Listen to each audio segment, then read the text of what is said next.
I'm going to switch gears. We're not going to go to charter district collaboration. I don't remember when you wrote this book, but you wrote a book called It Takes a City. And I think that was I'm going to say that was in the 1990s. It was barely into the 1990s. All right, Yeah. and it was basically how can innovators work with school districts. You were actually talking about charter schools before charter schools existed. Right. You called them contract schools or Right. something like that, right? So I mean, you were, and then charters came and the history there. I'm asked oftentimes by lawmakers and others, why don't the charters work better with the districts and why don't the districts work better with charters? Why aren't there more collaborative things going on? I have to point out there are some good things going on. Right. Nampa School District's got a few things going on. I saw Scott here. I don't know if he's still here. I know Salmon School District has stuff going on. And Boise had one school anyway. But there's not a lot of interaction and even good feelings between the charter people and the district people. And it's not just Idaho, that's all over, right?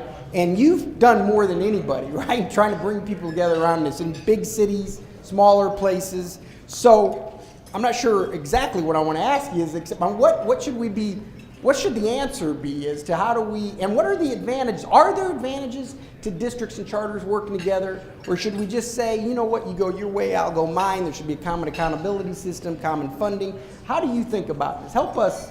Yeah, why can't we all just get along? Right, Yeah. and do right by kids. So I think that kind of standoff that exists in a lot of places has come through just a series of unfortunate events. And the people who thought up the idea of charter schools, or when I thought up the precursor idea of new contracts, I thought that was a district function. A district would say, I can run schools better if I have an agreement with each one about who it's going to serve and how it's going to do it, and what resources it needs and how we can help them.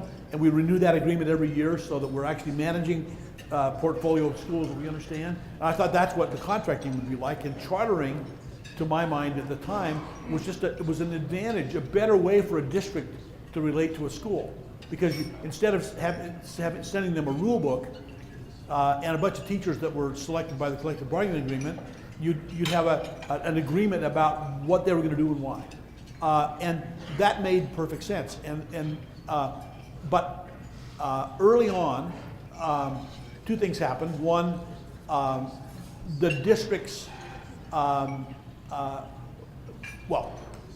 very early on, the unions, AFT and NEA, both thought that was a pretty cool idea. Al Shanker was a big advocate of it. And so they thought they'd try it.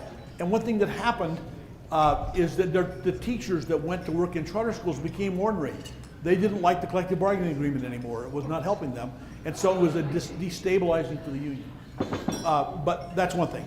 Second thing, district people, many of them said, I was elected to make decisions, I'm going to make decisions. I'm supposed to decide what schools do, I'm going to do it. So that was another problem. And third, early charter schools often didn't have great test outcomes. And there are a lot of reasons for that. One of them was a lot of them were run by lefties who didn't want to do any kind of drill and kill. They wanted to do lots of experimental work, and it might have been good for the kids in the long run, but as something to be tried in a high stakes situation, it was dangerous, and a lot of schools didn't look very good. So foundations started putting big money behind people who'd shown they could run charter schools well, and that gave it kind of a corporate feeling, created the charter management organizations, and then the word that charter sector came in, as if it were a different business entirely than running public schools, which never was and never should have been. And so now you get the dialogue that happened in Los Angeles right now is that this is a billionaire takeover of public schools, which has meant that a fifth of kids in Los Angeles are in charter schools that are doing better for them than schools that did before, chosen by their parents and run by teachers.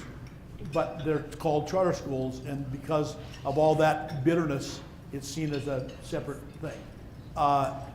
So we've been trying very hard to break down the barriers, and there are lots of places where districts are starting to see that you can put a charter in a neighborhood that's very hard to run a regular public school, but if you put the charter in there and it has more freedom and a little more money and maybe a foundation grant, it can attract better teachers than the district school can, and people will want to go there instead of flee the neighborhood. So they're seeing that as an opportunity. So these are charter schools that are magnets for the neediest kids. They're not charters for middle-class kids to go to. They're charters for needy kids. They're the kids who aren't getting what they need in the traditional school system. That's the district model? Is that what you're getting That's at? generally the district model, and I don't, in Idaho, you might not see this in your charter schools, but nationwide, the vast majority of charter schools are dealing with the poorest. And in fact, one of the narratives you hear nationally, I don't think you hear in Idaho, is that charter schools are creating segregation by serving too many black kids. Now that's the opposite narrative that was against charter schools initially, that they'd be elite schools avoiding serving minorities and advantaging white kids. Well, it didn't turn out that way at all in the big cities.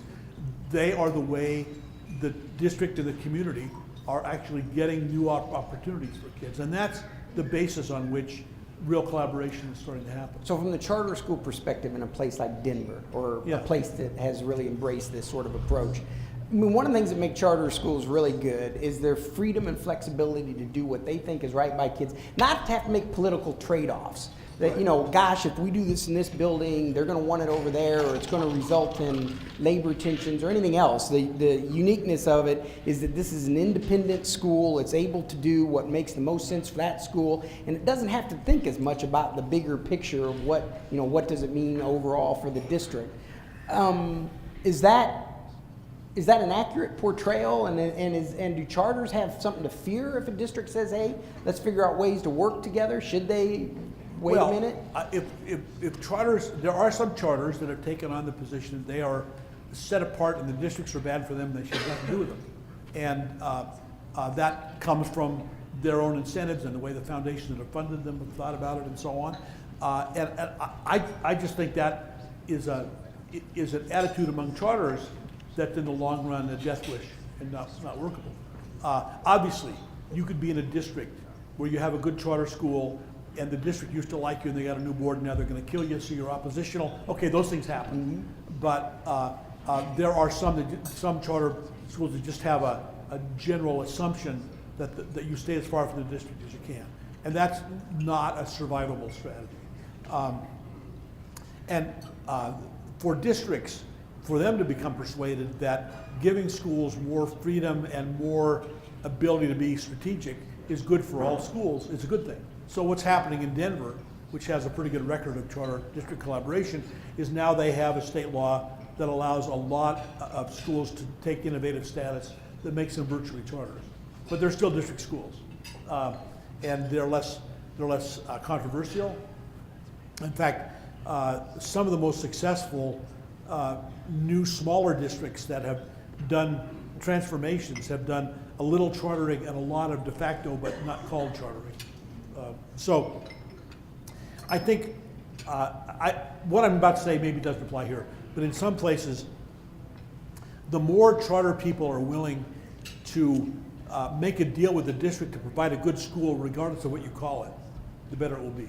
And the less you try to, they try so hard to maintain the sectoral difference, the more conflict it's going to lead to.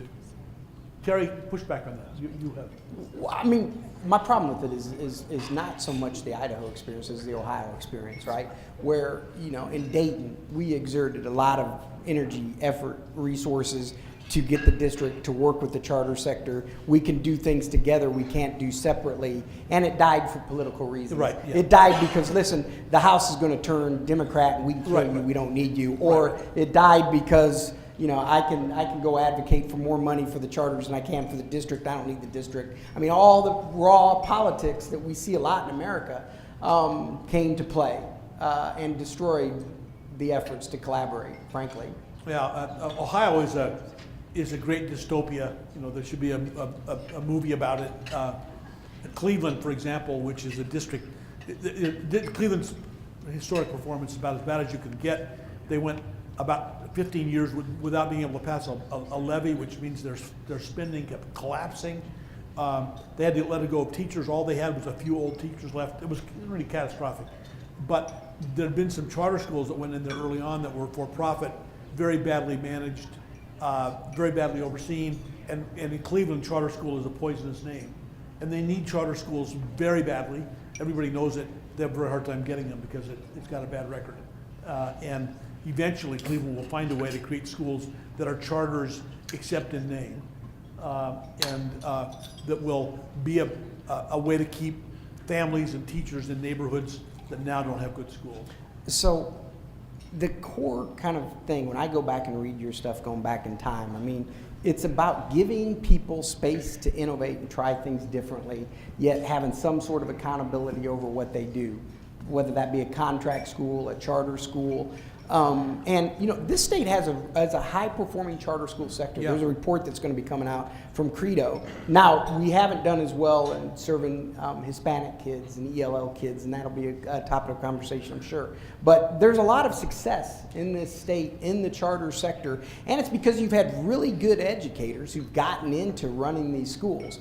And one of the things that's been amazing to me is how many of the people come from a traditional school background, but they see the charter mechanism as an opportunity, and some of those people in this room right now, they see the charter mechanism an opportunity to do school the way they believe it should be done without having to make a bunch of political compromises along the way. They can focus on the mission at hand, they can tell their teachers this is what we're about, and they can stay pure to it. And maybe I'm oversimplifying it, but... Well, if a charter school is good, it should be a great place to teach. And experienced public school teachers and career teachers that are dedicated, they should want to be there because it gives them the best chance to work with like-minded colleagues and to make decisions that matter and the like. So that is aspirationally, that's the right approach. But to be honest, there have been some charter management organizations that thought, let's have the cheapest teachers we can and we'll get a lot of other stuff to attract parents. That hasn't worked out. And there are a few boneheaded charter operators that don't teach their teachers very well. So then you get unionized and the like. But on the whole, the charter sector, I believe, especially at the level of the good ones that are community-based, and then the ones like KIP or Summit and so on that are very good national chains. First of all, they know that it's all about teaching. They know it's all about attracting good teachers. It's all about creating an environment in it so education can happen. And that is the potential advantage of charter schools over a district school that is always embedded in regulation and politics. So there's a question, and just please have the questions come up and we'll weave them in. The question is just that, and it really is. So you have policymakers in this audience, people who are making the future laws for education in this state.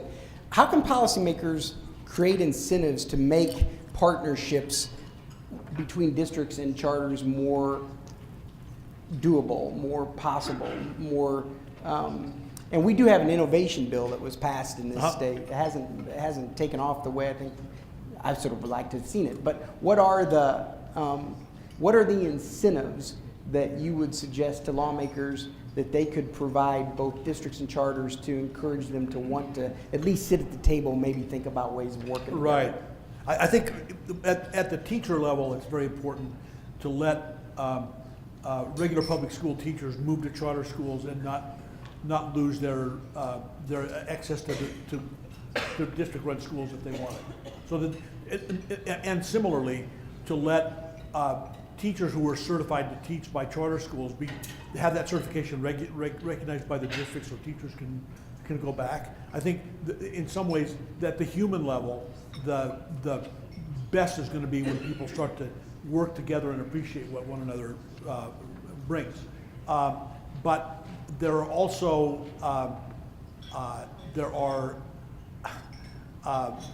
school board level issues. Many times a district that's collaborating with charters still doesn't get the credit for the charter's performance, and the charter performance is kept apart, and so the school board says, well, why would I want to sponsor something that will end up looking better than me? And having policymakers really think about, giving collaborative districts credit for the performance of charter kids as well.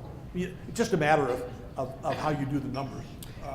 And finally, Terry, I'm going to say Yes, please. that finance is a killer. So to go back to the very first part of this conversation, districts have all these layers and layers and layers of accounts and rules and programs. When Marguerite Rosa, one of my colleagues, went into Denver to try to figure out how they were spending their money on middle schools, she discovered they had 200,000 separate accounts in the central office, and no one could say how much they were spending for anything. They just couldn't do it, and that is probably better in Denver now, but not in other places. Probably not that bad here, please God, but there's a lot of money tied up, and there's money tied up in things like long-term loans, like the salary schedule, like mortgages, other commitments made by the school board over a long time, and those are essentially money that gets taken out of the state funding before it ever shows up in the school. So if big districts have 10, 15, 20, 25, 30, 35, 40% of the money that comes in goes to past commitments and never shows up in the school. In Los Angeles, something like 12% of its money goes to, that's just billions, goes to the health care costs of retired teachers, which they cover completely. So that's like a gigantic mortgage. So if you think then, so that the district only can put 60% of its money into the schools, and then the charter schools come along and they get the whole dock. They get the whole state amount practically in the school, and so kids flock to those schools, and so the enrollment goes down in the district. So then the proportion of all the money that the district has that goes to these fixed costs is even higher. And so districts say we can't have charter schools because they make fixed costs a higher proportion of our whole spending. Now, in the short run, today, tomorrow, next week, that's true.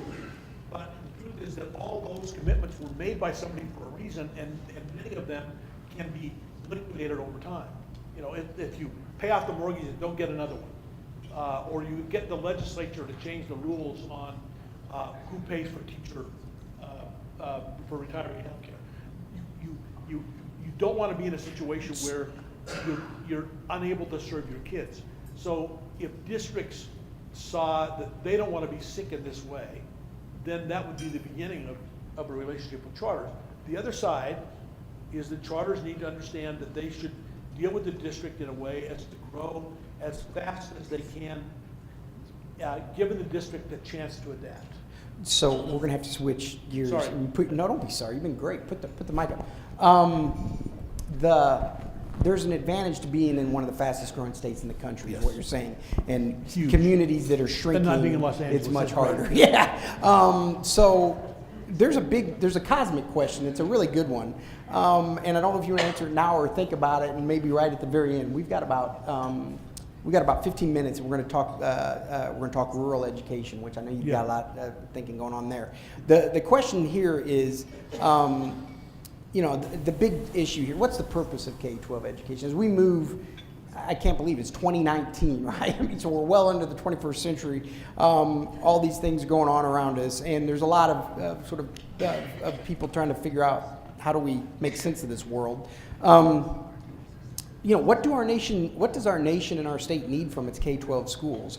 What do we need to do to sustain our republic? And I think that's probably the last question for you, if you're okay with that. But if you want to jump in now, rural's its own set of issues. Well, I'll try to get them together just a little bit. So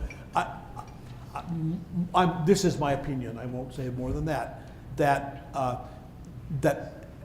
we need students we need young adults who are smart enough and sophisticated enough and capable enough of taking in and using information well to be effective as managers of their own selves as workers and citizens. That's fancy. knowing the difference between a job that's a good job and a dead-end job, knowing that here's a skill I need to get in order to get the job I want, knowing that my job is changing, let me get ahead of it, you know, and people who have that ability, I think, are the same kind of people that we need for our republic. And the republic is just a set of problems to be solved, and obviously, you know, issues like the Federal Reserve deals with and so on, that they're beyond us technically, but most of the big issues are things that you can hear evidence about and think about, and you will have disagreements and the like, but a population full of smart people who are independent and don't take no crap, you know, which it sounds like Idaho to me. I lived a long time in Wyoming, and you know, I know how smart some of those old guys are. They didn't go to school much, but those people are ready for work and they're ready to be citizens. Are there common, and we're going down a rabbit hole, but this has been opened up. I mean, are there common texts? Are there common documents? Are there common things that we as Americans should spend time studying in school? Oh man, I'm opening up a can of worms. I will punt on that. All right. I don't know, but I will say that we've thought a lot about the fact that as the world changes and gets more complicated, what I just said about what could be a young person prepared to be a competent adult is going to be harder. You know, as the world changes and a lot of jobs are taken away by automation, and probably the humans have to create a greater comparative advantage for themselves by doing things only they can do, and so the world of jobs is going to change a lot, and the world of education has to change along with it. So, go ahead. No, keep going. So we thought, in a bunch of things we're just writing, that if you think maybe high schools need to be much more providers of pathways. I mean, not a lockstep to say, okay, I've decided I'm going to be a soldier, so you go to that school, but rather, I'm really interested in application of math, or I'm really interested in the arts, or I really like physical, I like to fiddle with things, or whatever. So let's get you some pathways that really prepares you to do that as an adult. And it doesn't trap you to be non-intellectual, but if that's what high schools were for, then elementary schools need to prepare people for that. And that means they have to do a tremendously better job in getting everybody literate in reading and math by about age 9. That's right. By 6th grade, 7th grade. And I think you educators out here know this perfectly well. What creates all the inequities in our population, I think, is 3rd grade reading. About the 3rd grade, you stop just reading the word on the page and you start using metaphors and analogies, and if you have never heard speech of that kind before, you can't do it. And so poor kids especially have to make this big transition into a whole different way of using words and so on. It's a big deal. And then 6th grade, the kids have to learn that fractions and decimals and rates and proportions are all interconvertible. They're all the same thing, and you can actually use them, because you can't do any math if you don't know that. But so many kids come out of public school and they don't have either of those skills at all. And I know it's harder to do it for poor kids living in disruptive homes, but it's got to happen. And we go through the motions with a lot of them. We don't expect it to work.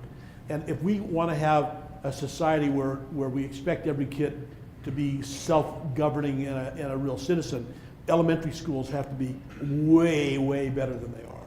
And that's something I'd love to hear your thoughts about.